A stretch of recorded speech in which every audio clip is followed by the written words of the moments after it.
Dans les dernières semaines, nous avons examiné nos croyances de base.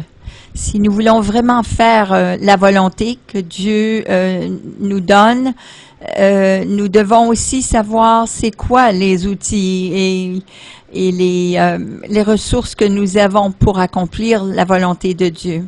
Dans tous les emplois, il y a des outils qu'on a besoin. Même dans le ministère chrétien, nous avons besoin de ces outils pour faire le travail que Dieu nous appelle à faire.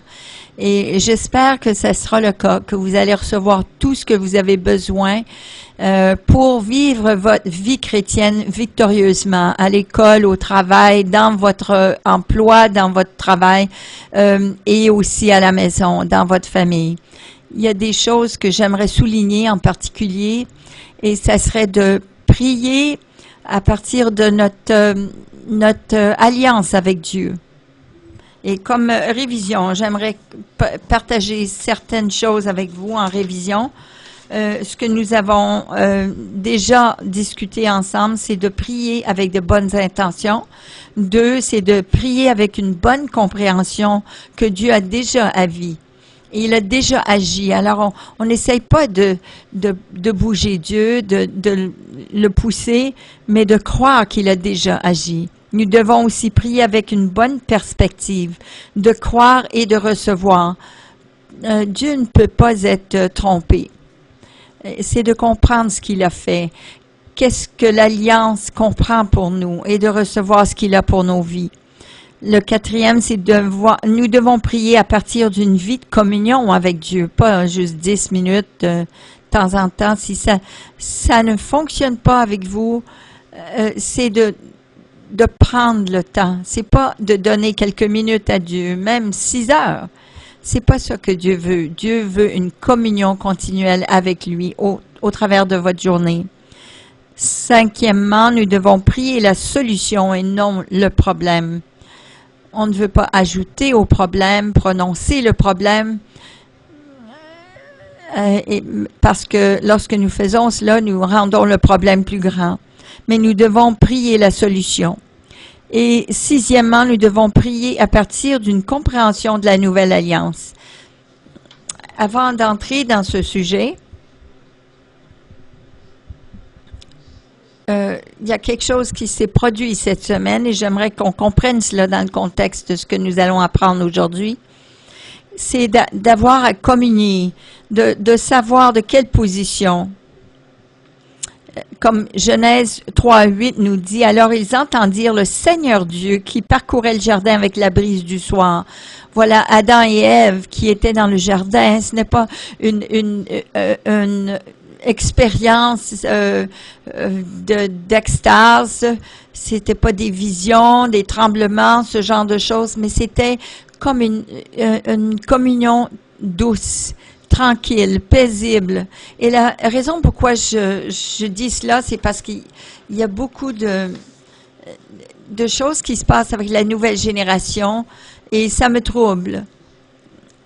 Lorsque moi je suis venue au Seigneur, il n'y avait pas cette rencontre avec Dieu qui était puissante comme cela. C'était une rencontre avec Dieu au travers la communion fraternelle avec le Saint-Esprit. Mais nous avons vu des réveils et du renouveau, spécialement avec nos enfants. Et nous avons ces rencontres avec Dieu où il y a des tremblements, des révélations profondes et on est vraiment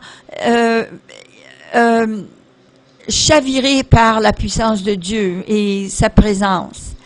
Et on croit que c'est la norme, que c'est de cette façon qu'on doit avoir notre rencontre avec Dieu.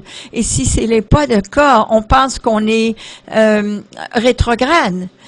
C'est d'essayer, c'est comme vivre, c'est comme avoir l'intimité avec notre épouse, comme dans la communion, on va dire l'intimité totale, comme l'intimité, avoir le sexe, disons 24 heures sur 24, mais ce n'est pas comme ça on ne peut pas vivre de cette façon avec notre époux ou notre épouse continuellement.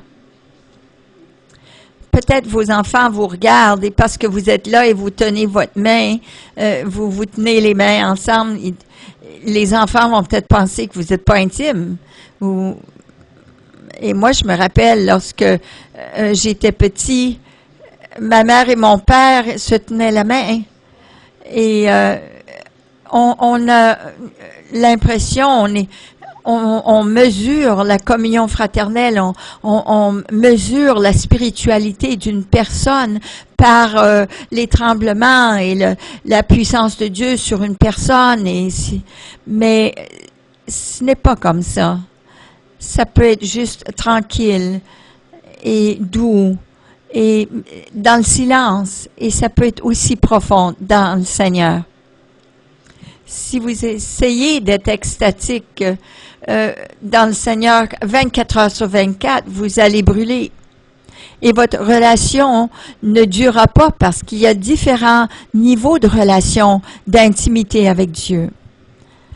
Alors que je parle de la prière, il y a des gens qui croient que si vous ne pleurez pas et vous ne criez pas, vous ne tremblez pas, ce n'est pas la prière. Mais ce n'est pas comme ça.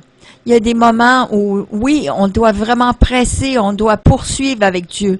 Et d'autres moments, c'est juste de rester dans sa présence doucement, tranquillement.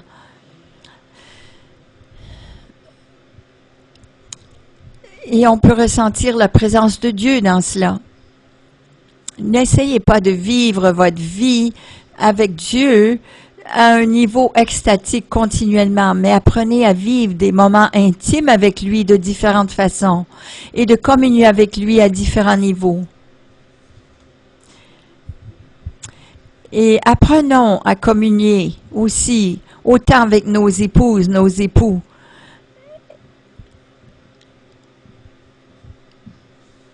De la même façon, faisons la même chose avec Dieu, notre intimité avec Dieu. Et c'est comme ça que Adam et Ève parcouraient le jardin avec le Seigneur.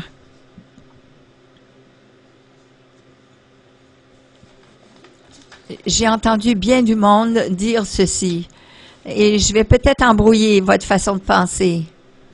Si vous n'achetez pas tout ce que je vous dis, c'est correct. Je n'essaye pas de... Je veux juste vous lancer le défi. Vous faire réfléchir pour voir où est-ce que vous vous êtes situé dans cette situation. Alors, si vous comprenez, tant mieux. Sinon, il n'y a pas de problème. Je veux que vous repensez vos croyances et la façon que vous priez. J'ai entendu bien des personnes dire « Oh, tu dois saisir le Seigneur et ne lâche pas tant que tu n'as pas ta réponse. Accroche-toi à Dieu jusqu'à ce que tu aies ta réponse. » Mais voici ceci.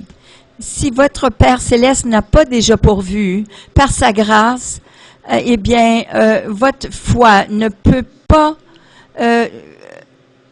manipuler Dieu de quelque chose qu'il a déjà subvenu à vos besoins. Oui, vous pouvez recevoir par la foi, mais votre foi ne peut pas manipuler Dieu. Ce n'est pas, bon, je crois à Dieu, je vais croire Dieu pour une Cadillac, mais il est très possible que cette Cadillac n'est pas bonne pour vous. Il a déjà pourvu, par sa grâce, toutes les choses qu'il a déjà fait pour vous, et vous devez recevoir cela par la foi. Votre foi ne bouge pas Dieu. Votre foi vous aide à recevoir ce que Dieu vous a déjà donné. La bonne nouvelle, c'est que Dieu a déjà tout fait pour vous.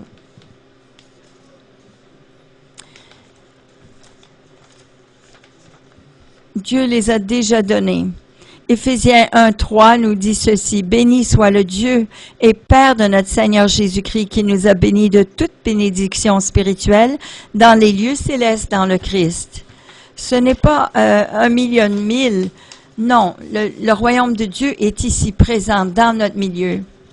Et vos réponses à la prière ne sont pas à 100 000 milles mais c'est vraiment ici présent dans votre monde. Je me rappelle avoir lu que c'est Daniel qui priait et la réponse a pris 21 jours pour arriver. Et on a cette impression qu'il faut qu'on prie 21 jours pour avoir une réponse de Dieu, pour bouger Dieu. Mais lorsque l'ange est arrivé et il a dit à Daniel, Dieu t'a entendu le moment que tu as prié, mais ça a pris 21 jours de combat spirituel mais le moment que tu as prié, Dieu a entendu ta prière. Dieu nous a déjà tout donné. Et parfois, nous devons attendre, non parce que Dieu ne nous a pas entendus. Dieu a déjà entendu. Dieu n'attend pas que nous quémandons ou que crions ou que nous pleurons plus. Dieu veut donner sa bénédiction. Il a déjà déversé sa bénédiction sur nous. Il attend simplement que nous recevions de sa part. Il veut nous donner le pardon, sa paix, sa joie, sa puissance. Mais nous, c'est nous qui sommes les problèmes. Et nous avons un problème de recevoir. Et le problème n'est pas la mauvaise volonté ni la capacité de donner, de Dieu de donner, mais plutôt une capacité de croire et de recevoir.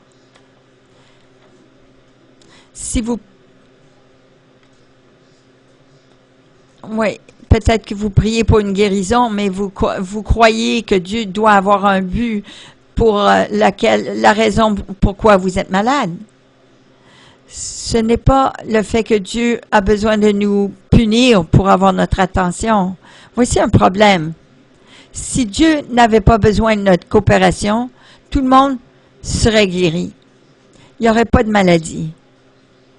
Mais Dieu a choisi de travailler au travers de nous, qui est une bénédiction, mais qui est aussi une limite pour Dieu. Parce que Dieu a choisi de travailler au travers de nous. Mais nous avons le choix de dire non. Nous avons le choix de ne pas croire. Nous avons aussi une façon de penser qui est différente, qui est contre la volonté de Dieu. Mais Dieu, la bonne nouvelle, c'est que Dieu veut collaborer avec nous. Mais la mauvaise nouvelle, c'est que nous ne coopérons pas toujours avec Dieu. Dieu dit que si nous confessons nos péchés, nous recevons la guérison, nous recevons la purification. Dieu dit que si nous croyons, nous serons guéris. Mais la plupart du temps, nous ne prenons pas le temps pour bâtir notre foi, pour recevoir la guérison. Dieu dit que nous pouvons recevoir sa puissance, mais nous résistons la puissance de Dieu qui agit en nous. Dieu nous dit qu'on boirait avec joie de la fontaine de vie, mais nous préférons rester dans nos problèmes. Si nous n'allons pas boire, nous n'allons pas boire. Il y a une façon de penser que nous devons changer pour recevoir ce que Dieu a pour nous. Nous recevons avec joie. Si vous ne recevez pas avec joie, il y a un empêchement à votre réception. Est-ce que nous pensons que Dieu veut que nous restions avec notre honte, avec nos remords, avec la dépression, avec le découragement, avec la maladie? Pensez-vous que Dieu veut vraiment que nous vivions de cette façon? Pourquoi est-ce que Jésus est venu? Après tout, Jean 10,10 nous dit, « Le voleur vient seulement pour voler, tuer et détruire. Moi, je suis venu pour que les gens aient la vie et pour que cette vie soit abondante. » Alors, si on ne vit pas une vie enrichissante, c'est que nous n'avons pas reçu tout ce que Dieu a pour nous de cette vie abondante, parce qu'il est venu pour nous donner une vie en abondance. Et si nous ne vivons pas à ce niveau-là, c'est que nous n'avons pas reçu.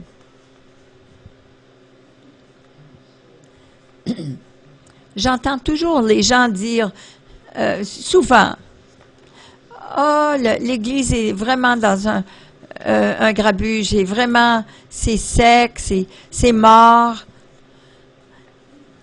On a besoin de prier pour le réveil. Puis vraiment crier à Dieu pour qu'il déverse son Saint-Esprit sur nous.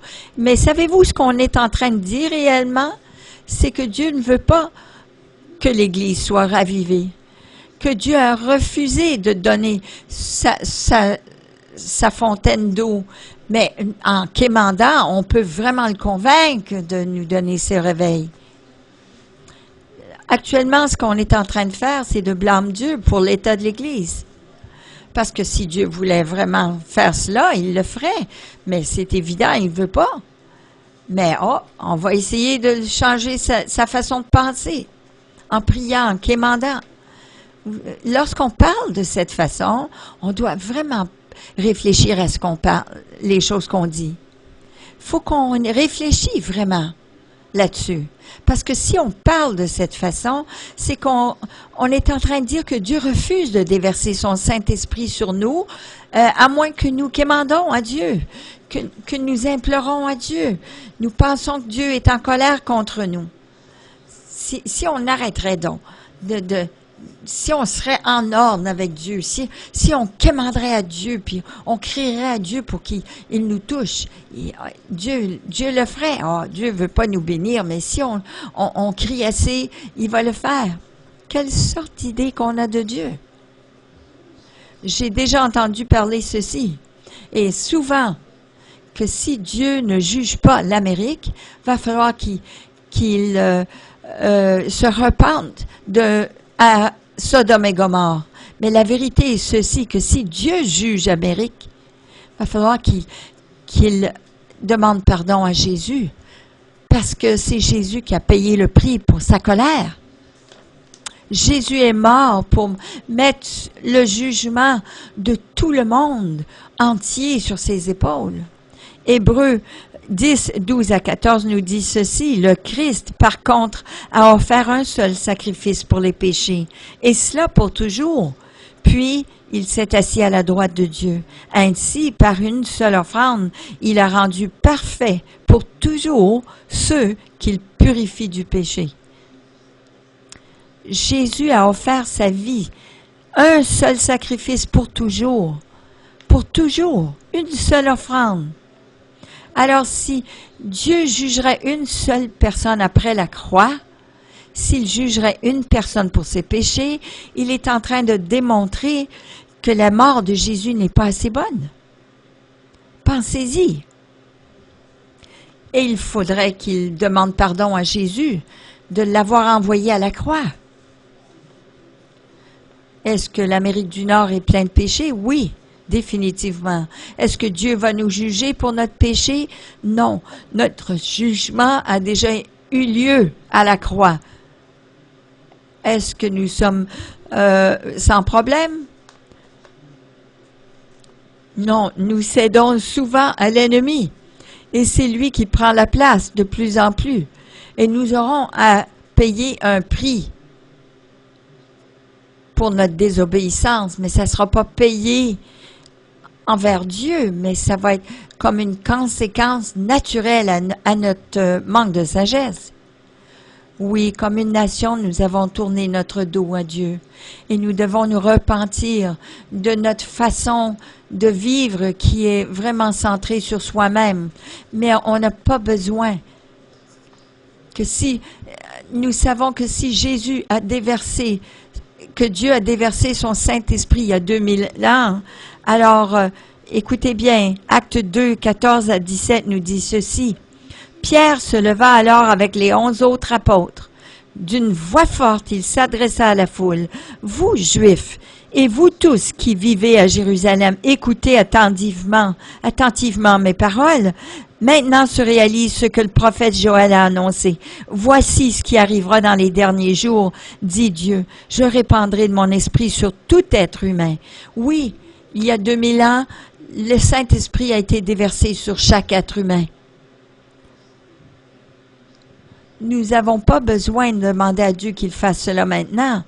nous avons besoin de nous humilier, demander à Dieu qu'il nous remplisse de son Saint-Esprit, nous garde remplis de son Saint-Esprit et qu'il nous conduise afin qu'on n'étouffe pas l'œuvre du Saint-Esprit.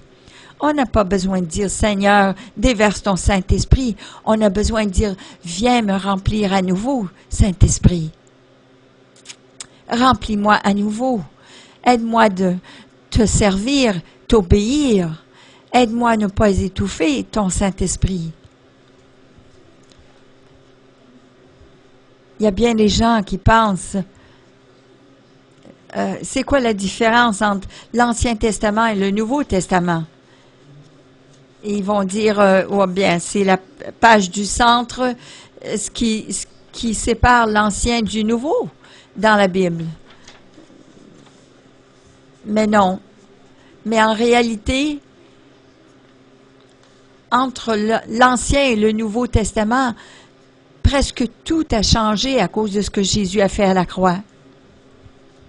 Et les gens réfèrent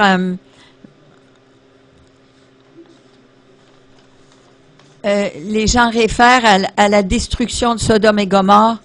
Et ils utilisent aussi Abraham comme un exemple. Comment on peut plaider avec Dieu pour changer l'idée de Dieu. Parce que Abraham disait, oh, s'il y a 40 justes, est-ce que tu vas détruire la ville? Ils disent, ah, voyez, un homme qui était médiateur entre l'homme et Dieu, et il a plaidé à Dieu la cause de l'homme pour qu'il ne soit pas détruit. Et nous, ce qu'on a besoin de faire, c'est la même chose. On a besoin de vraiment crier à Dieu et demander à Dieu qu'il retire sa colère. Mais il y a des problèmes avec cette façon de penser.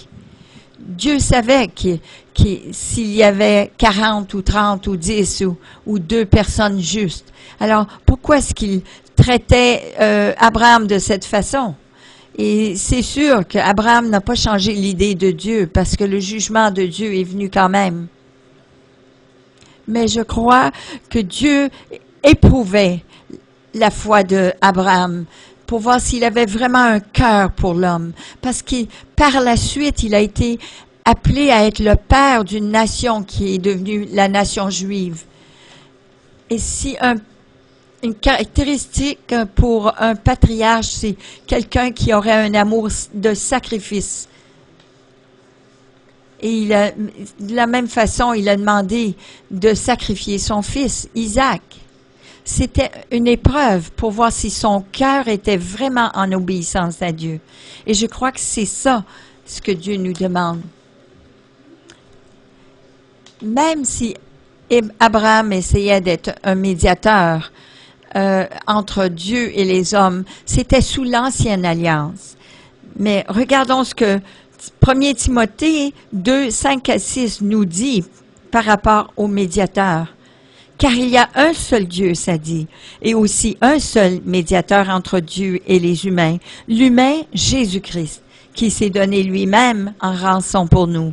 Dieu n'a pas besoin d'un autre médiateur entre sa colère et envers l'homme. Il y a seulement eu un médiateur. Et Jésus-Christ est le seul médiateur. Il a déjà été la rançon pour nous, une fois pour toutes. Jésus est le seul médiateur. Après, les 2 tours ont été attaqués par les terroristes. Il y a beaucoup de gens qui ont dit que c'était le jugement de Dieu sur l'Amérique. Et on a dit, oh, repentons-nous et demandons à Dieu pour la miséricorde parce qu'il va faire des choses terribles. C'est des choses qu'on a entendues partout. Mais ce qu'il disait réellement, c'était ceci. Jésus, tu n'as pas fait un bon travail de médiateur. Parce que regarde, Dieu doit déverser sa colère et son jugement sur le peuple. Tu n'as pas payé une rançon assez bonne parce que Dieu, le Père, est encore en colère. Mais, oh, inquiète-toi pas, on est des intercesseurs, nous, et puis on va pouvoir finir le travail que Jésus a commencé. C'est ce qu'ils sont en train de dire, en réalité. Mais Jésus a été la rançon parfaite, le médiateur parfait entre Dieu et l'homme. Romains 5.1 nous dit ceci. « Étant donc justifiés en vertu de la foi, nous sommes en paix avec Dieu par notre Seigneur Jésus-Christ. » Il n'y a pas de rétribution lorsque vous êtes en paix. Il n'y a pas d'attaque, il n'y a pas de jugement. Il y a la paix avec Dieu. Dieu n'est pas en colère avec l'humanité parce que notre péché a été déjà couvert. Alors non, il ne veut pas juger aucun pays. Le problème, c'est lorsque nous essayons d'être médiateurs entre Dieu et les hommes, nous essayons de prendre la place de Jésus en réalité. Si on prierait, « Oh Seigneur, sois miséricordieux, ne déverse pas ta colère », on est en train de mettre Jésus de côté. On est en train de dire, « Jésus, je sais que tu es mort et puis tu as donné ta vie en rançon, mais je pense que tu as besoin de mon aide. » Alors, ça va prendre, ça va me prendre le fait que je vais intercéder. Alors, Jésus, laisse-moi finir ce que tu as commencé. Encore une fois, on est merci Dieu qu'il est un Dieu miséricordieux et que nos péchés ont déjà été couverts. Parce que si nous essayons de faire cela et prenons la place de Jésus, on pourrait être vraiment dans le trouble. Parce que si on essaye de prendre la place de Jésus, c'est ce que l'Antichrist fait. Il prend la place de Jésus. Il essaye de prendre sa place. Alors lorsque, en tant que médiateur, on essaye de prendre la place de Jésus, regardez ce qui va arriver. Mais merci Dieu que le sacrifice de Jésus a été tellement parfait que même dans notre manque de sagesse, Jésus ne nous punira pas, même pas pour ça. Merci Dieu. Dieu n'est pas en colère, mais sa colère a déjà été déversée et il est satisfait avec le sacrifice parfait de Jésus. Si Dieu est en colère contre nous, est-ce qu'on a besoin de nous inquiéter de notre vie? Est-ce qu'on a besoin Mais Dieu a fait provision pour tous pour recevoir le salut. Mais chacun doit le recevoir pour lui-même. Alors on doit communiquer pour qu'on puisse recevoir son offre du salut. Vous savez, l'enfer a seulement été préparé pour le diable et ses démons. Ça n'a jamais été préparé pour l'homme. Mais si nous choisissons de rejeter le salut par la foi en Jésus-Christ et de vivre avec le diable et ses œuvres, alors on reste sous le jugement de Dieu. Mais l'enfer n'a jamais été pour l'humanité. Dans la Deuxième Guerre mondiale, lorsque le Japon a cédé, qu'ils savaient qu'il y avait une guerre ou non, ils étaient défaits, eux aussi. Mais ils étaient sous cette cessation. Et vous savez, un jour, Satan va se soumettre. Et tous ceux qui ont marché sous ses voies et dans ses œuvres, va falloir qu'ils suivent. Mais Jésus a payé le prix pour qu'on n'aille pas à souffrir cela. C'est pour ça que donner notre vie à Jésus-Christ est tellement important. Il faut s'aligner avec le royaume de Dieu. Ne jamais avoir à penser à cela. Ne jamais avoir à s'inquiéter de cela pour notre salut. Alors, nos péchés ont déjà été pardonnés. Ce qui nous envoie à l'enfer, ce n'est pas notre péché individuel. « Oh, si tu pêches comme ça, tu vas aller en enfer. » Non, c'est pas vrai. « Oh, toi, tu as toutes sortes de mauvaises choses dans ta vie. » Il y a une chose qui va nous envoyer en enfer, et ça, c'est le rejet de Jésus-Christ et son sacrifice pour nous. Ces péchés-là, oui, c'est vrai, ils nous privent d'une vie heureuse, mais ils ne nous envoient pas à l'enfer. C'est le rejet de Jésus et son amour et son sacrifice pour nous. Ça a tout à faire avec le sacrifice de Jésus. Acte 4, 12 dit, le salut ne se trouve en aucun autre, car il n'y a sous le ciel aucun autre nom donné parmi les humains par lequel nous devions être sauvés. Il y a seulement Jésus. Et Dieu l'a rendu tellement simple. Vous savez, lorsqu'on va se tenir devant Dieu, il ne va pas nous demander tous nos péchés, tous les péchés qu'on a commis. Il va seulement nous demander une chose. Est-ce que tu as reçu mon Fils? Est-ce que tu as accepté son sacrifice pour ta vie? Il ne va pas se rappeler de toutes les choses qu'on a fait ou pas fait, tous ces manquements. Il ne va même pas parler de ces choses-là. Il va simplement demander, as-tu reçu mon Fils Jésus-Christ? La seule question qu'il va nous demander à chacun de nous, c'est qu'as-tu fait de mon Fils Jésus? Alors, lorsque vous priez pour les gens, ne priez pas que Dieu soit miséricordieux et qu'il détourne sa colère d'eux. Il n'y a pas de colère sur les gens. Alors, de quelle façon devons-nous prier? Mais prions que leurs yeux soient ouverts et que leur cœur soit attendri et qu'ils reçoivent le sacrifice de Jésus pour comme paiement pour leur vie. La parole de Dieu dit que c'est l'ennemi qui les garde dans les ténèbres et qui les empêche de voir la lumière glorieuse de l'Évangile. Alors priez que leurs yeux soient ouverts et qu'ils reçoivent cet glorieux Évangile du sacrifice de Jésus pour eux. Le psaume 116, 5 dit, « Le Seigneur est clément et juste. Notre Dieu est compatissant. » Oui, Dieu est clément et juste. Notre Dieu est compatissant.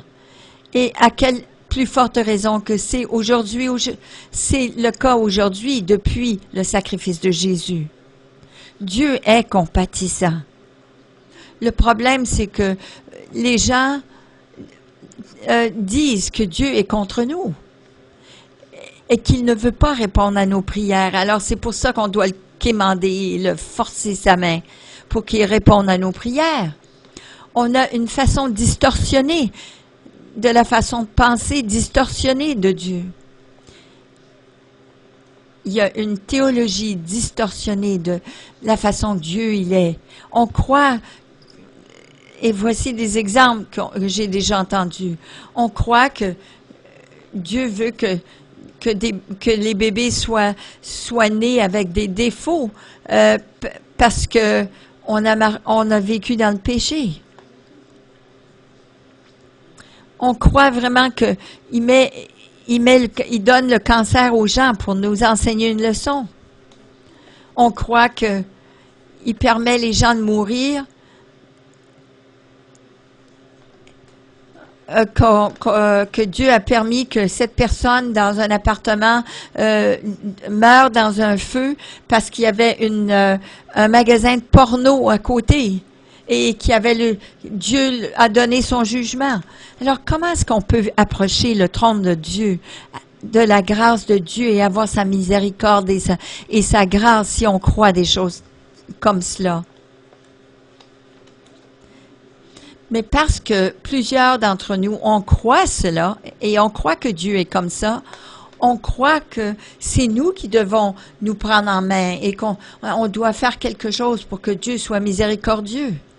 On approche Dieu comme s'il était notre ennemi, notre adversaire, pas comme notre amant, notre Père aimant, comme celui qui veut nous bénir. Et puis après ça, on se demande pourquoi est-ce que nos prières ne sont pas répondues. Au lieu de croire que Dieu veut nous bénir, on croit qu'il faut qu'on crie à Dieu et qu'on force sa main, qui nous guérit parce qu'il n'est pas aussi compatissant que nous, parce que regarde, nous, on a plus de compassion pour les gens qui sont malades. J'ai même entendu quelqu'un dire, Dieu, si tu aimes cette ville, même la moitié de ce que nous, on a pour compassion qu'on a pour cette ville, tu les guérirais. On se demande pourquoi nos prières ne fonctionnent pas. Et on se demande pourquoi est-ce que Dieu ne répond pas à cause de toutes ces choses.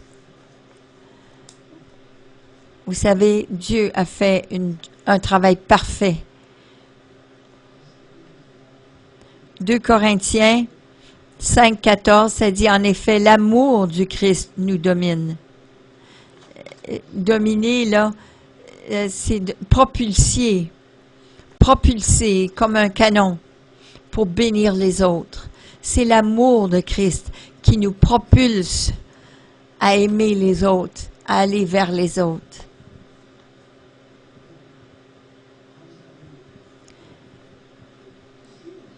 Parce que la nature humaine, c'est d'être égoïste. C'est ne pas se soucier des autres. Mais si on se soucie des autres, si on veut qu'ils soient sauvés, bénis et délivrés, c'est preuve que c'est l'amour de Dieu qui nous a touchés. Parce que ça nous propulse à aller vers les autres. C'est lui qui nous donne la compassion pour les autres. Pas pour qu'on quémande avec lui pour être aussi miséricordieux que nous, mais pour nous motiver, pour relâcher la puissance de Dieu qu'il a déjà déposée en nous. Alors, lorsqu'on dit que c'est l'amour du Christ qui nous domine ou qui nous propulse, c'est de donner aux autres ce que Dieu nous a donné, qui inclut la puissance de Dieu, mais le pardon, la miséricorde, l'amour, la compassion, avoir l'empathie. L'amour de Christ nous propulse, à démontrer l'amour de Dieu envers les autres. Alors, comment apporter le réveil à notre nation? De quelle façon pouvons-nous apporter le réveil dans notre pays?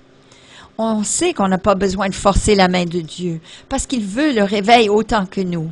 On a découvert qu'on n'a pas besoin d'être médiateur entre Dieu et les hommes, parce que Jésus a déjà fait ce travail en étant un sacrifice parfait. Et on sait aussi que le Saint-Esprit a déjà été déversé et il demeure en chacun de nous.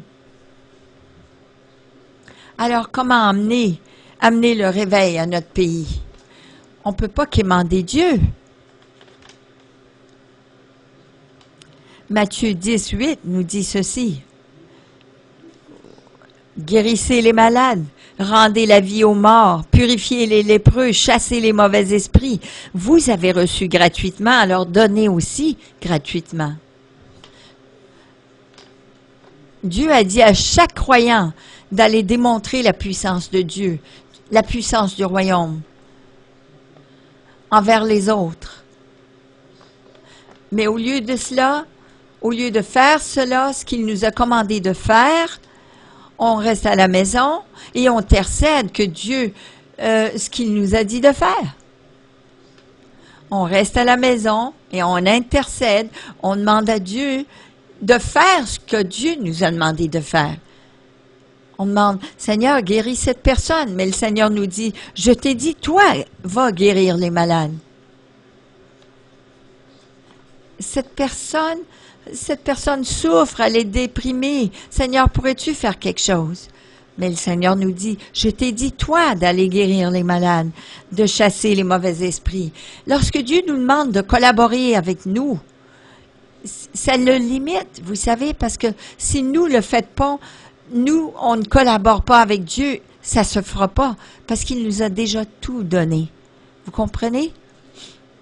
Mais parce qu'on ne comprend mal la prière, on comprend mal Dieu, on va dans notre garde-robe, on prend la place de Jésus comme étant le seul médiateur, on prie que Dieu retient sa colère, qu'il n'a même pas envers nous, et on crie à Dieu pour qu'il déverse son Saint-Esprit qu'il a déjà fait, et puis là, on demande à Dieu aussi d'être compatissant autant que nous.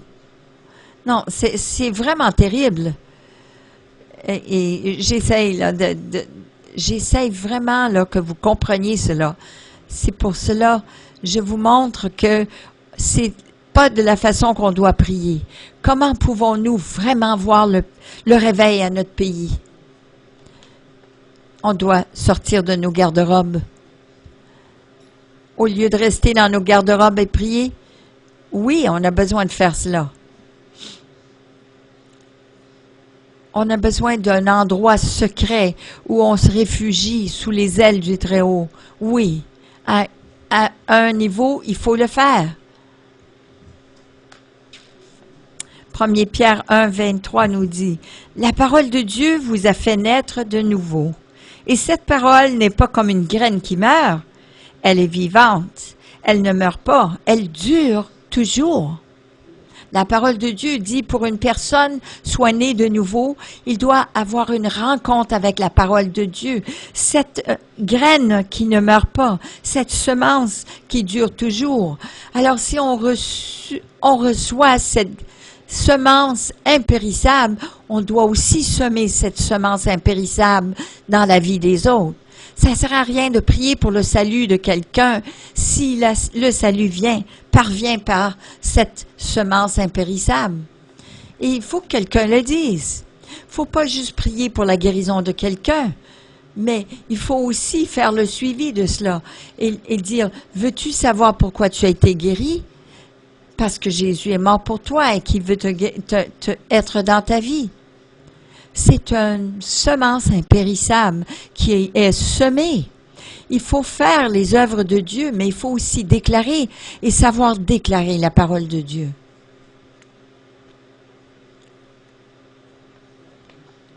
Si souvent nous restons à la maison à prier et réclamer les âmes, au lieu d'aller planter cette semence impérissable dans la vie des autres autour de nous. Vous savez, Jésus n'a jamais envoyé ses disciples à faire le combat spirituel. Après d'avoir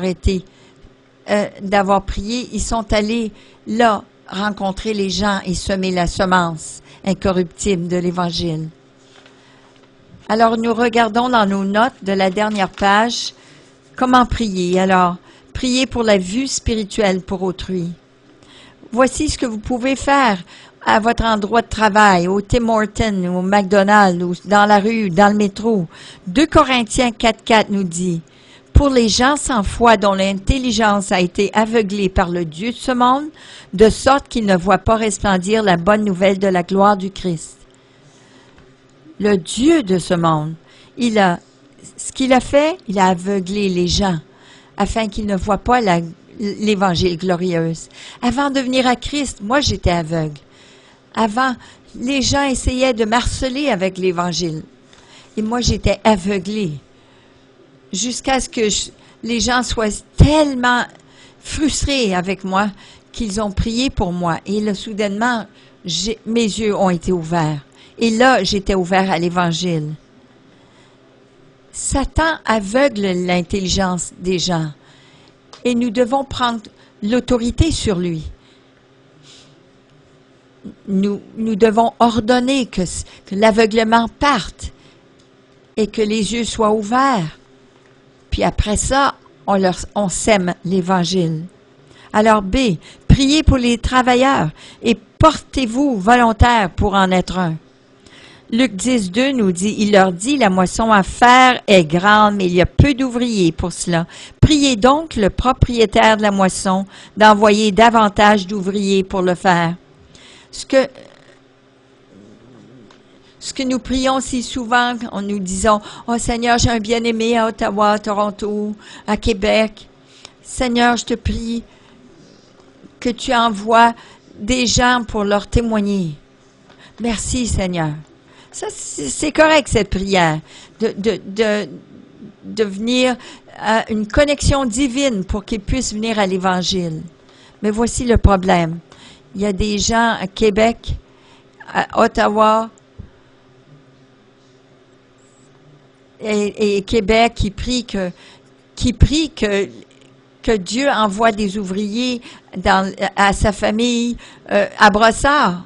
Nous, on s'attend que Dieu bouge et envoie quelqu'un pour évangéliser leurs bien-aimés. Mais est-ce que nous, on est prêts aussi à être le moyen par lequel ils entendent l'Évangile?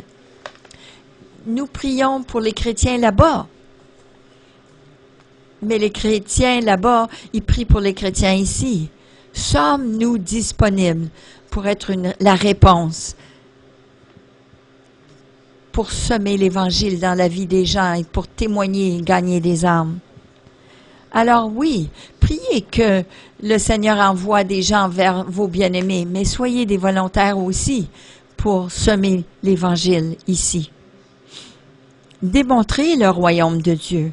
Marc 16, 17 à 18 nous dit, « Et voici les signes qu'on pourra reconnaître ceux qui auront cru. Ils chasseront des esprits mauvais en mon nom. Ils parleront des langues nouvelles. Ils poseront les mains sur les malades et ceux-ci seront guéris. » Est-ce que nous sommes des croyants? Croyants? Croyons-nous? Parce que si nous sommes ces croyants-là, nous allons démontrer cela. Oui, j'ai dû prier pour bien des personnes avant de voir quelqu'un guéri. Mais même dernièrement, nous avons eu une fête surprise pour ma mère. Et ma mère, elle a dit, j'ai besoin, elle a appelé juste avant la fête pour dire, je ne sais pas si je vais être là, si je vais voir mes 80 ans. Parce que j'ai vraiment un problème de pression et de cœur. Et puis, alors moi et ma femme, on est allés prier pour elle. Et le lendemain, elle m'a rappelé. Elle n'est pas croyante encore, mais elle m'a dit ceci. Je suis tellement mieux aujourd'hui. Puis, et ta sœur, elle pense que c'est parce que j'ai pris une pilule. Voyons donc, elle savait que Dieu, par la prière et par la puissance de Dieu, Dieu l'avait guéri. Mais il a fallu déclarer la parole sur sa vie et sur son corps. Et dans mon expérience, si vous allez à quelqu'un et vous démontrez vraiment un intérêt envers eux, la plupart du temps, ils vont dire oui, si tu veux prier pour eux. Tu sais, ils cherchent quelqu'un qui s'intéresse à eux. Oui, exactement. Je dirais 90% seraient réceptifs à ce que vous priez pour eux. Semer la graine, la semence de la parole de Dieu. 1 Pierre 1, 23 dit, « La parole de Dieu nous a fait naître de nouveau. Cette parole n'est pas comme une graine, une semence qui meurt, elle est vivante. Elle ne meurt pas, elle dure toujours. Faites les œuvres de Dieu, mais démontrez clairement aussi l'Évangile de Dieu. Vous devriez présenter l'Évangile en moins de 60 minutes. En moins de 60 secondes.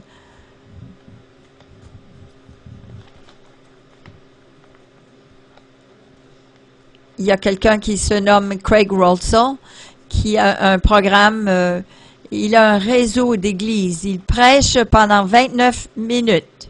Il présente l'Évangile, il prêche pendant 29 minutes et après ça, pendant 60 secondes, il présente l'Évangile d'une façon clairement et il voit des gens sauvés à l'Évangile à toutes les semaines. Craig Rothsell, je ne sais pas comment l'appeler, mais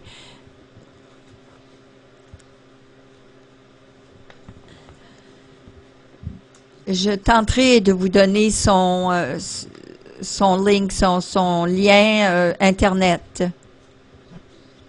Mais l'Évangile est tellement simple. Pourquoi est-ce qu'on la complique? En 1 ou 2 minutes, on devrait pouvoir partager l'Évangile. C'est tout ce que vous avez lorsque vous êtes sur l'autobus ou que vous attendez le métro. 1 minute ou 2. Alors, une fois qu'on a semé et qu'on a répandu la parole de Dieu, alors là, faites un disciple.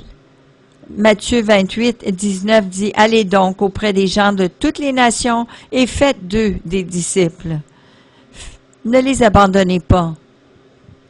Parce que si vous faites cela, un loup va venir les dévorer. Mais partagez l'Évangile et qu'ils reçoivent l'Évangile et vous le laissez là, c'est comme laisser un bébé sur un escalier à la porte. Tout ce que vous avez besoin de faire, s'ils répondent bien à l'Évangile, vous pouvez leur dire, « Oh, je suis tellement contente pour toi. Est-ce qu'on pourrait peut-être se rencontrer encore? Viens, on va se rencontrer, ça me ferait plaisir de te voir. » Et par la suite, vous les amenez avec vous. et vous leur parlez. Vous avez des églises un peu partout, vous pouvez les diriger là, que ce soit français, anglais, ou ne les forcez pas à aller 2 heures pour aller à l'église, à moins qu'ils sont prêts à faire cela. Mais assurez-vous qu'ils trouvent une famille là qui va les accueillir et qui va les aider. Chaque bébé a besoin d'être dans une famille et d'appartenir.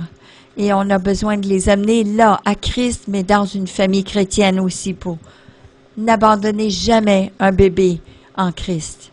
Dieu nous a jamais demandé de faire des convertis, de convertir les gens, mais de faire des disciples. 2 choses qui m'ont vraiment frappé dans les 2 derniers mois. C'est Matthieu, le commandement que la Grande Commission, c'est aller dans tout le monde et faites des disciples. Il n'a jamais dit de faire des conversions. Quand on vient à la fin de notre vie, on pourra, c'est sûr que, oh Seigneur, j'ai pas fait un gros ministère ou un gros réseau d'églises ou j'ai pas fait des grandes choses pour toi. Mais le Seigneur va nous demander si on a fait des disciples. Si on va à la fin de notre vie, qu'on a fait beaucoup d'argent, on a beaucoup de ministères, qu'on a fait beaucoup de choses pour Dieu, c'est pas vraiment ce que Dieu nous a demandé de faire. Il nous demande de faire des disciples. Il nous a dit, suis-moi. Et comme conséquence, je ferai de toi un pêcheur d'hommes. Il n'a pas dit qu'il ferait de nous des millionnaires, des présidents de compagnie. Mais le signe que vous suivez Jésus, c'est que vous devenez un pêcheur d'hommes. Ça, c'est pas juste un appel à l'évangélisation, parce qu'un pêcheur va trouver les eaux où faire la bonne pêche, attraper les poissons, les nettoyer, les préparer pour être utiles, pour être mangés. Alors, c'est de faire des disciples. Alors, Jésus a dit, si vous êtes vraiment mes disciples, vous allez devenir des pêcheurs d'hommes. Il n'a pas dit combien de disciples, il a dit, mais faites des disciples. Et ça, c'est le plus grand signe qu'on suit Jésus, c'est de faire des disciples. Alors, en résumé, pour rendre les choses très simples, voici ceci. 4 choses que nous devons,